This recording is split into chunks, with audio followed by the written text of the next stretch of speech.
A security camera outside a high school in central Arkansas caught the stunning moments an EF1 tornado ripped through the town of Jesseville, damaging the campus and injuring at least 2 people Monday. The Garland County Sheriff's Office said the tornado traveled through the Jesseville High School area around 2:45 p.m., and at the time, the campus had plenty of students and educators fresh off their winter break. Video showed the tornado traveling over the school's football field, snapping lights, flipping bleachers, and damaging a concession stand. The National Weather Service office in Little Rock said staff and students were ushered into a safe room during the storm, and all emerged unharmed with no significant injuries after the tornado passed. The tornado was spawned by a winter storm that brought frozen precipitation to the Midwest and strong to severe thunderstorms across the South. According to a preliminary survey, the tornado was on the ground for only around 2 miles and had maximum winds of more than 100 miles per hour. Deputies said several trees, power lines and homes were damaged along State Highway 7, but all storm victims were accounted for. Pictures inside the school showed dislodged ceiling panels and insulation strung about, but windows and walls appeared to be intact.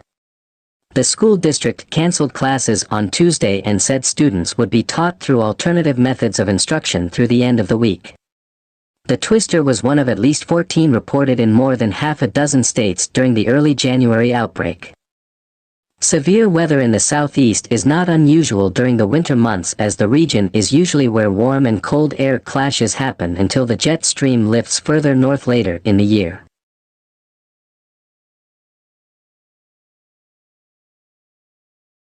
As severe weather and tornado warnings popped up throughout central Illinois, our weather team has been on scene in Macon County to survey the damage.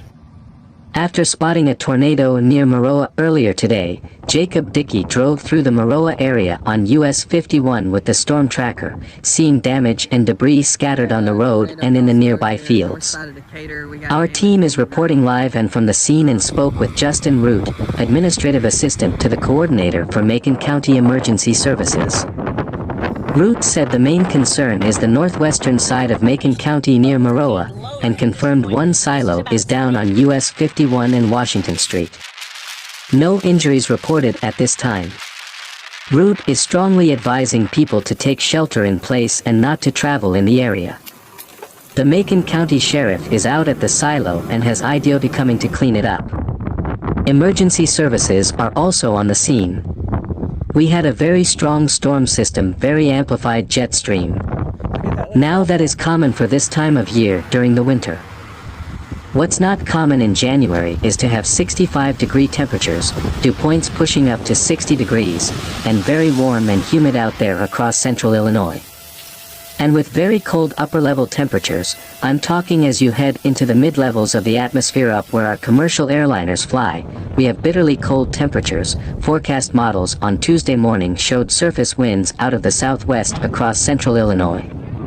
But what we really saw happen during the early to mid-afternoon hours was those surface winds turned out of the southeast. That slight shift from southwest to southeasterly really increased the low-level shear in the lower levels of the atmosphere. We generated thunderstorms that began to rotate and in some cases produced a few tornadoes. Tornado warnings continue to develop this weekend, and we will continue to update the story as we get more information.